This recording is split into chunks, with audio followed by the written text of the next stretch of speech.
Good afternoon and welcome to the Greg Tompsett Sports Show. You are joining us because the Buffalo Bills have officially clinched a 2023 playoff spot.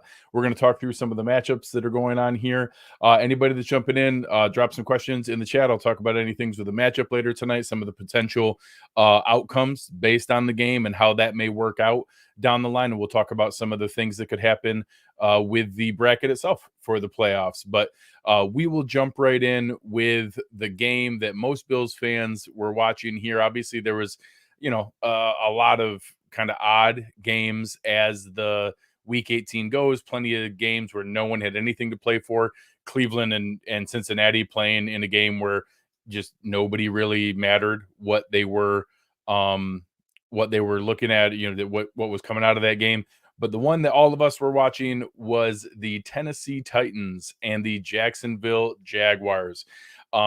This game certainly, I don't think was a automatic in either direction. I think that there was obviously plenty to play for the Titans, wanting to knock out a division foe. And Jacksonville has, they've now lost 5 of 6.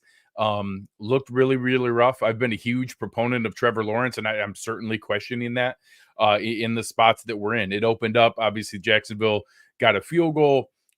Tennessee answered back relatively quickly, their second drive, and got a touchdown. But I won't lie, like after Calvin Ridley got the bomb for the almost 59-yard touchdown here, I was like, all right, this is probably not going to go our way.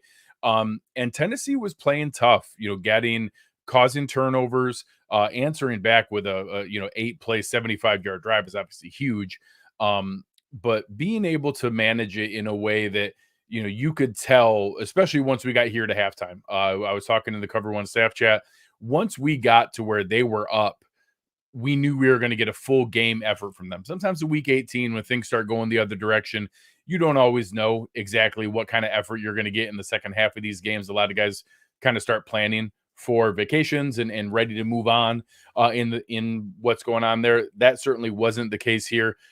Trevor Lawrence with multiple turnovers, but the Titans made it interesting. A lot of game plays down the stretch here where towards the end, as they went down, Jacksonville goes down, answers with the first one. First off, they should have absolutely gone for 2 here. When you're down by 15, you go for 2 on the first one so that you know what you need on the second one in case you don't get it. Because now if you don't get it on the second one, the game's over and you just lose. So really poor decision making from Doug Peterson there. Should have gone for it. He didn't. Kept it 28-20. But we're like, okay, well, if Tennessee can just kind of run some clock and do some things. And earlier here on this play, the out route or the short pass to Kyle Phillips was on a pretty heavy blitz from Jacksonville, and I was almost sure that Tannehill threw a pick six. It somehow went through the Jacksonville defender's hands. He gets it first. I was like, all right, we're gonna live to fight another day, and then stares down DeAndre Hopkins and Syracuse grad Andrew Cisco. Picks him off here, and you just feel like, okay, this is gonna be it. That's where Jacksonville drove down, made it all the way down the field. Took a lot of time. This drive took almost 5 minutes off the clock to not score. Was really backbreaking for them. Got down to the 1 yard line, ended up going for it. Trevor Lawrence tried to reach over the pile and came up short and just was not able to get the ball across the goal line. Really good push from the Tennessee defense. They then got a couple first downs, ran 5 minutes off the clock on their drive, even though they didn't get all the way into scoring range. But to take it from the 1 to get it all the way back to where you're punting down to the Jacksonville territory, that was huge for them to take that time off the clock. Jacksonville went down, tried to make a couple plays, but just good coverage and bad throws from Trevor Lawrence down the stretch. So based on that outcome, the Buffalo Bills have now formally clinched a playoff spot. There's a couple different scenarios still left to play out here. Obviously, if the Bills win, that's the biggest swing. So there are 2 outcomes here for the Bills. If they win, they will host the Pittsburgh Steelers in Buffalo next week in a playoff game. Obviously, sounds like TJ Watt has a torn MCL. They announced it as a grade 2 tear in just a couple weeks to rest and get ready. I'm sure he will make every effort to play next week. He would not be his full self if he is able to play, and it's obviously very likely that he won't be able to play next week. So the situation there. If you get a win, you're hosting it. The loser will go to Kansas City if it's Miami. If Buffalo loses, they go right back to Miami. So if Miami wins tonight, they will host Buffalo in back-to-back weeks. So that will be their reward for winning a game against the Bills tonight, is they'll have to then beat them again the next week. And be able to go in and beat a team 3 times or 2 times in a row, which will be tough to overcome. So a lot facing them here tonight. We'll see if the Dolphins lose, they would go on the road to Kansas City. There's a couple different interesting scenarios. The Texans have now clinched the AFC South. They will be hosting the Cleveland Browns in a tough game. CJ Stroud against that Cleveland defense. If, say, we were to see Buffalo winning against Pittsburgh, and let's say Miami upsets Kansas City, you would then have Miami go to Baltimore, and Buffalo would host the winner of Cleveland versus Houston. Obviously, if Kansas City beats Miami, Buffalo would host Kansas City, and then Baltimore would play the winner of Cleveland and Houston. So if the Bills win tonight, this is a huge swing. They would have a home game against Pittsburgh and then a home game against either Kansas City or a home game against the winner of Houston Buffalo. I don't think there's a scenario where they could host Miami, because if Miami wins, they're obviously the lowest seed remaining. They would have to go to Baltimore. So they would either host Kansas City or the winner of Houston and Buffalo. For where things were just a couple weeks ago, that is far, far better than anyone thought possible to be able to go into this. So if they are to lose, if Miami wins tonight, the only path is for them to go to Miami, and then if they beat Miami, they would go to Baltimore, and then they would face the winner of these 4 remaining teams of who wins between, KC, Pittsburgh, Cleveland, and Houston. So a much tougher path. Every single game on the road, they would have to play Baltimore in the second round rather than getting to wait and play them if they make it to the AFC Championship game. So still, even though they've qualified now, a lot of people asked, would you rather remain with your back against the wall and have to win here tonight, or would you rather have some things secured? Obviously we don't have to worry about that now because they have clinched a playoff spot, but I think this kind of answers that. There's so plenty to play for tonight, a ton, that the winner of this has just a much, much easier path. Both teams want that home game here in the first round, and obviously if you win another home game in the division round, that's a huge, huge advantage. Being able to play a team like Pittsburgh, Mason Rudolph on the road, very likely without TJ Watt or a shorthanded TJ Watt, is a huge, huge difference. And then likely, hosting a Kansas City or a Houston or Cleveland in the second round, much, much different than having to go to Miami and then having to go to Baltimore in those first 2 rounds. So still a ton to play for here tonight, and plenty on the line. I'm going to go through a couple of the other games. If anyone has any questions for matchups here tonight, get them in the chat. Producer Chris will pull those up. But I'm going to go through a couple of the other games here to be able to look through some of the other options of what's gone on and what games are happening here. In the earlier rounds, obviously, I mentioned that the Cleveland-Cincinnati game was, just a blowout. It was nothing exciting at all. I think it was 31-0 before Cleveland scored some garbage points in the second half. They were all rescuing. They were literally signed Jeff Driscoll off the street to come and play this game just so nobody else got hurt. Had all their starters sitting, and Cleveland earned that. They hit some late game-winning field goals during the year in games that, they obviously weren't dominating and were in position to still pull out and find a way to win.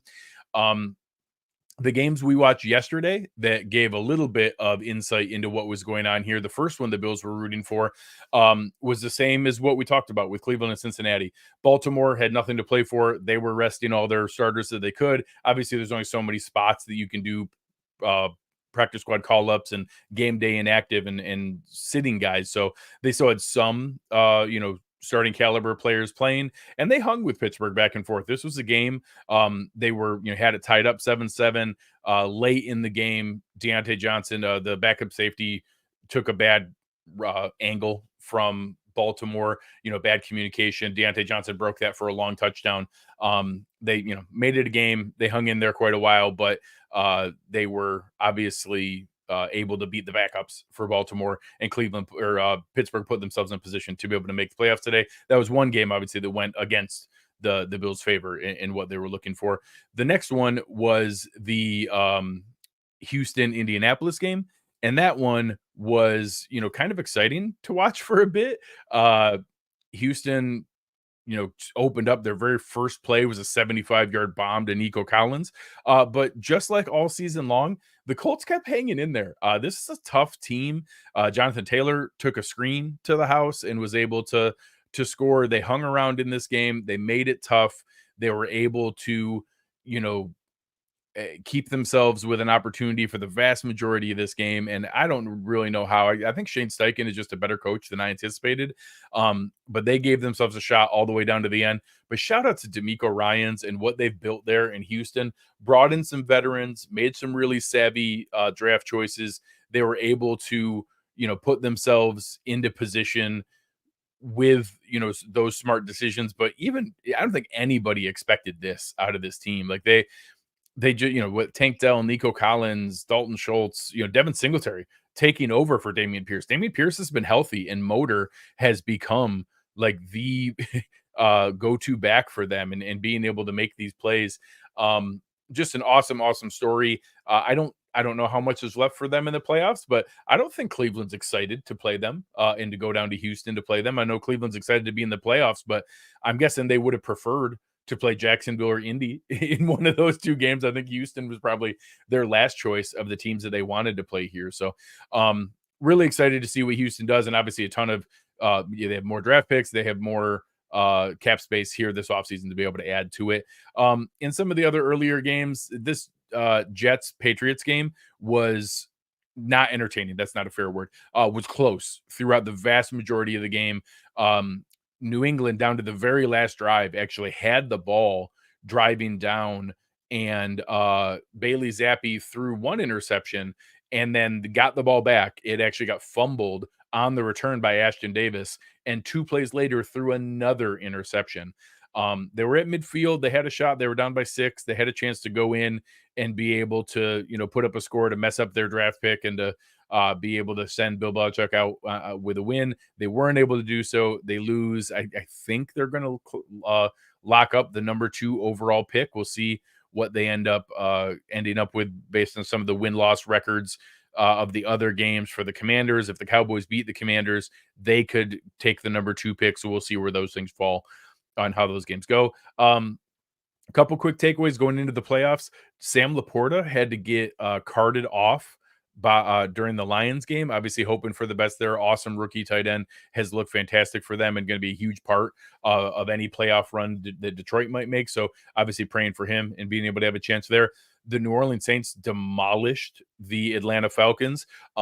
So based on where that goes, it looks like they're going to be able to lock up or have a good chance at they gave themselves a chance at the 7th seed. They now need the Bears to beat the Packers. If the Packers beat the Bears, they will take that final playoff spot. But if the Bears beat the Packers and the way Justin Fields and those guys are playing, that's certainly possible.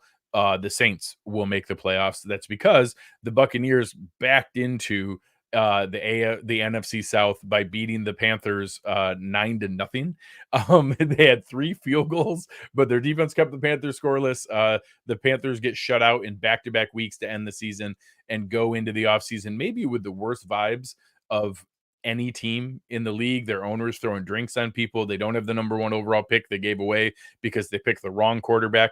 They're watching the other rookie quarterback take a team that was in horrible position to have the number 1 pick last year, or top 2 pick last year, to the playoffs in his first rookie season. Just all those different things is really, really tough to see. So I feel for any Panthers fans out there. This is really, really rough to be able to watch the position that they're in.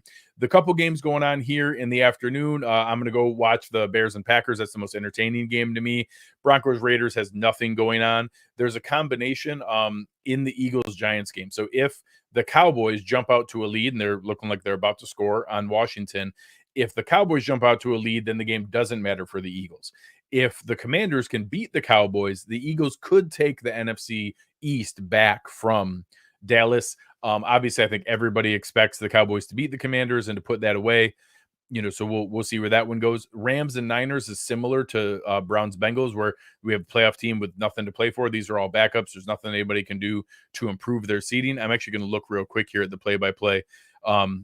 Everybody's guess was the first couple plays were immediately going to be to Puka Nacua to try to get him the rookie receiving record. They already got him one catch. He needed 4 catches for 29 yards to break the rookie receiving record. So we'll see. I'm guessing they get him that quickly and then sit him down. Same thing, Seahawks, Cardinals. Seahawks need to win to be able to keep themselves alive, but they need a lot of things to happen here with, matter of fact, they might have even got eliminated with the Saints winning their matchup here. I'm not sure if that makes it possible for them. I could play with the playoff machine here to see if Seattle wins. Would they jump anybody? Yeah, they would. They would jump New Orleans. So New Orleans is rooting for the Cardinals to beat the Seahawks and for the Bears to beat the Packers. If either of those happen, the Bears have the first one. If the Packers beat the Bears, they get the playoff spot no matter what.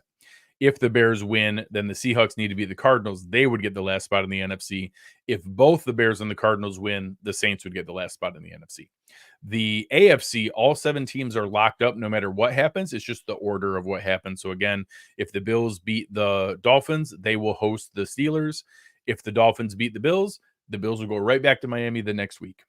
So a lot of interesting and fun things to be able to go through a couple of the big pieces here. I know we had a question earlier. The Pops Mafia here asking any update on the Watts injury. TJ Watt's brother JJ, former Houston Texan and Arizona Cardinal, tweeted out that the MRI revealed it was a grade 2 tear. So he said a couple weeks of rest and recovery and he'll be fine. I have a feeling he said that, getting it out there that like, hey, even the toughest guy, it's still a grade 2 tear. He's not going to be able to play next week. So that is not official. I'm guessing they don't announce that, and the team does not announce that in any formal way. So it will be in a position where we won't know that until into the season or into the week here, and that I don't expect them to announce that formally until the game happens. We'll see what they officially do. And we'll go through that. Aaron here, I love the comment. Did McDermott not sign Henry and D-Hop because he knew this would happen? Playing 4D chess. I saw Del Reed say something as well, like, "Hey, DeAndre Hopkins scored for the Bills." It's a big, finally able to do that. There were also a couple questions that went over some of the stuff with the contract pieces. So I know a few tonight. There's a $250,000 incentive for Micah Hyde.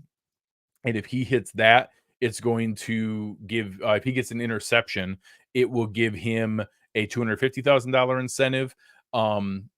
And Leonard Floyd, if he gets 1.5 sacks, he would get a $2 million incentive. So those ones, people ask, oh, well, do we have the cap space for that? So all incentives fall into 2 buckets. There's likely to be earned and not likely to be earned. That's all based on did they do it last year or not. So Leonard Floyd last year had 9.5 sacks, so he did not get 12. So we were not counting on his incentive, and it only counts against the cap if he gets it. But there's other guys like, Stephon Diggs obviously has had a little bit of a down year compared to the year before. Von Miller, very down year. Matt Milano got hurt. Trey White got hurt. If there were incentives that those guys got the year before, Matt Milano is the best example. He hit some incentives last year in his contract because he had an all-pro season. He obviously didn't hit any of those this year. Since he hit them last year, we had to count those in our contract. And again, I don't have his contract in front of me, so I don't specifically know which ones were there. But we had to count those in our salary cap because he did hit in the year before, so they were likely to be earned. And then if he doesn't get them, we kind of get it back as a coupon. So we won't know until the end of the year. All the guys' contracts on the roster will have all the ones that we had to count and they didn't get, and then all the ones that were unlikely to be earned because they hadn't got them the year before, but they did achieve it this year. Those will be added on. And we'll see where that nets out. Most teams, it's not a huge swing. Sometimes it's $1 million or $2 million in either direction of a plus or a minus. But we'll see where those ones come from. I would much rather that Leonard Floyd has 1.5 sacks and has an awesome game tonight, wrecking Tua. And we have to figure out how to pay him the extra $2 million because he had a $12 million season, 12 sack season. That's a fantastic way to go about it. And Aaron saying here he'll pay good money for a picture of Greg without his hair. So I actually used to have a shaved head. So there's actually a fair amount of pictures of me in high school that have me with a buzz cut, but I could see if I could put something together here. They have modern things to be able to show it. So anybody else has any other questions, let me know. I'll try to answer some quick ones here before we wrap up. But again, it's going to be very, very exciting to be able to go through. So don't worry about it. Here is asking, you think either team rests certain players if the score gets out of hand? If the score gets out of hand, yes, absolutely. I think that both teams would be very quick with the hook if we get to a second half 3-score lead. That's my number. If it's still within 2 scores at any point, teams are going to keep playing to win. It's too much value of what they can play for to throw anything away here. There's too much opportunity to be able to, earn the home games and the home field advantage and playing the lesser opponent. That's too valuable. If you get to a third score, so 17 plus points, and I'll say like second half of the third quarter, so probably not in the first 6, 7, 8 minutes of the third quarter, but if you get late third quarter, for sure fourth quarter, and you get late third quarter with a 3-score lead, I think you start making some business decisions here. And it's just guys who were questionable, guys who were gutting it out, were dinged up a little bit, were questionable on the piece there, and then other critical pieces there. I'm certainly open for a quick hook for Kyle Allen tonight. I would love to be in a position where we can pull Josh Allen and not need him in those positions. So they have a lot to play for here. And I think, Spin here saying 3 scores would be in the fourth quarter, the earliest to rest starters. It's going to be in that range of where they use that. So William asking here, what do you use for styling, Joe? Super sneaky secret. I use hand lotion. I use collagen and elastin St. Ives hand lotion. That's what I use in my hair all the time. Keeps your skin nice, and your hair is part of your body just like your skin. Lotion is a sneakier addition. It doesn't have alcohol like hair gel does. That's also why I'm 42 and still have a nice hairline, I think. Super sneaky secret. I use hand lotion. So we'll go through a couple last questions here. Do any Dolphins players have bonuses on them? That's a great question. I haven't seen that yet. I know I've seen Adam Schefter's had a big run of them. Field Yates has had a bunch of them today. I'll go look for that after this game if they have guys. Tyreek Hill's already blown past his. Raheem Mostert's already blown past his. There's a lot of guys who have already, their stats are so out of this world that a lot of those guys probably already hit their incentives because they put up video game numbers for most of the season. So I'm expecting that many of those guys already hit theirs to be able to go through it. But I will look for that. I think that's interesting. Bills are electric here with a good one. If Leonard Fournette plays, how will the Bills use him today? Will he beat a block instead of Cook or Ty? We'll see. My hope is that they elevated him because he's going to play instead of Latavius Murray. Aaron and I talked about that on the show last week. I'm ready for it. Like, Latavius Murray is an awesome leader. He has been incredibly valuable. I think he might have a future in NFLPA leadership. He's a really smart guy and a good leader for that locker room. He's hit the wall as a player. He was the oldest running back in the league coming into the season. It's amazing we've gotten the production he did. Early season Latavius Murray does not look the same as late season Latavius Murray. So I hope they sit him, and that's part of the 3 running back rotation, and that James Cook continues to get, his 60%, and Leonard Fournette gets his 30%, and Ty Johnson gets 10%. If Fournette and Johnson are 20 each, I don't care. No one's coming in and taking James Cook's role as the lead back in the 60% that he's going to get. But if Leonard Fournette is the next guy at the 30%, Fournette is really good at blitz pickup. He's really good in 2-minute drill, check down passing and receiving. And it's deceiving for as big and powerful as he is. He's weirdly not a great short yardage running back, or hasn't been historically.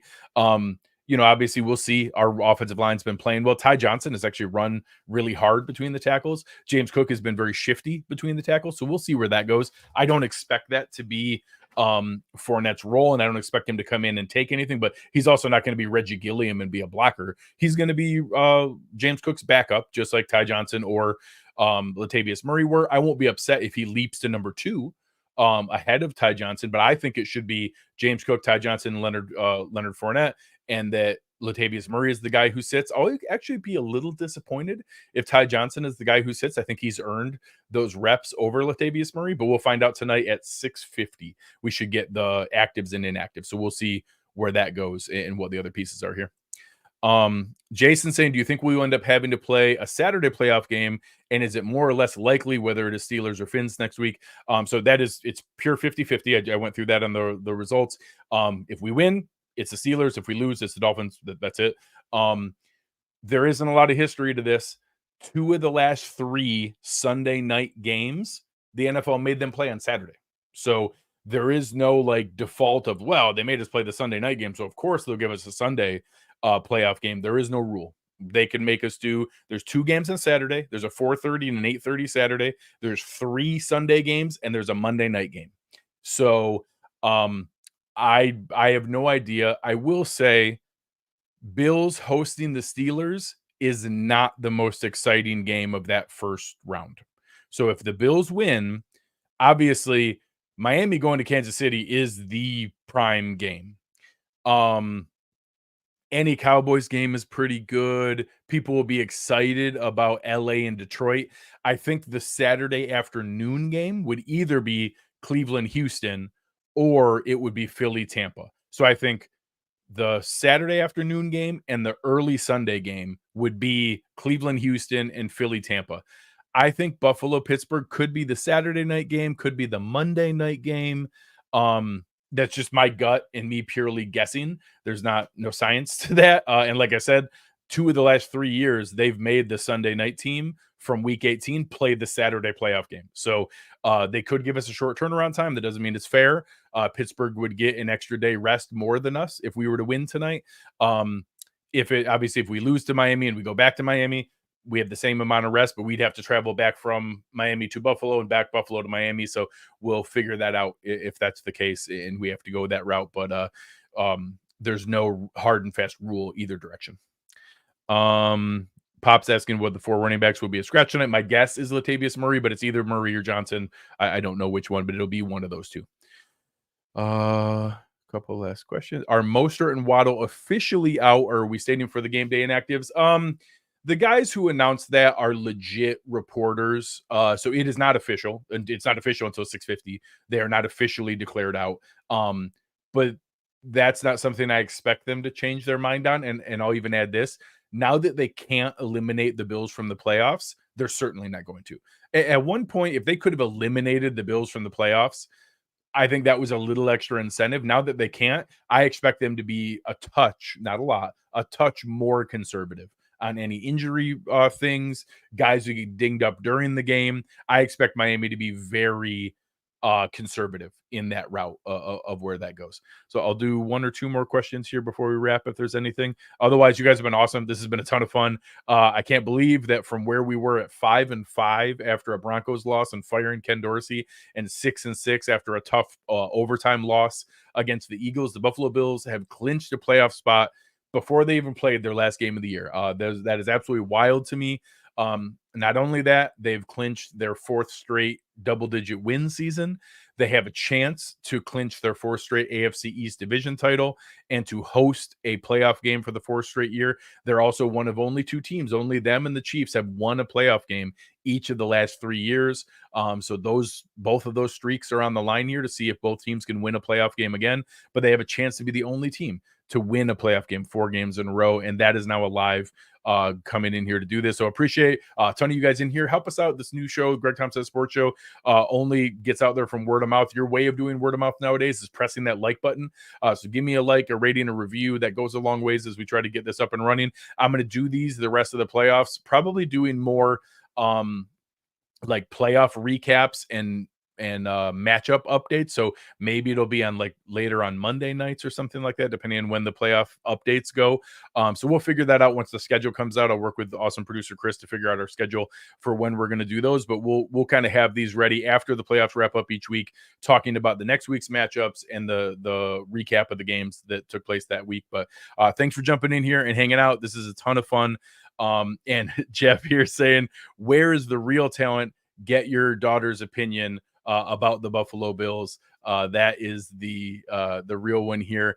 And I will tell you, it was a ton of fun. I told my daughter for Christmas that if she had been practicing this, and that I would let her do my intro for the show, and I'll play it here for you guys. I'm going to play it here on the show later on tonight. But I was very proud of her. She worked hard to be able to do this. Good evening and welcome to the Cover on Buffalo podcast. You're joining your host, Greg Tompsett, and my partner in crime, Aaron Quinn. Aaron, how we doing? So can't imagine wrapping it on a better note than that. Ashley crushed it with that. I really appreciate her. And she was excited to be able to do it. So awesome reaction by everybody else. You guys are very sweet. But appreciate it. This has been a ton of fun. Go Bills. Let's get a W tonight. Let's win that 4th straight division title. Aaron and I will be here with you immediately after the game, going through the game, doing all of our normal recap show. Appreciate you guys. But on behalf of awesome producer Chris Seth, I am Greg Tompsett. You've been listening to the Greg Tompsett Sports Show, and we are out.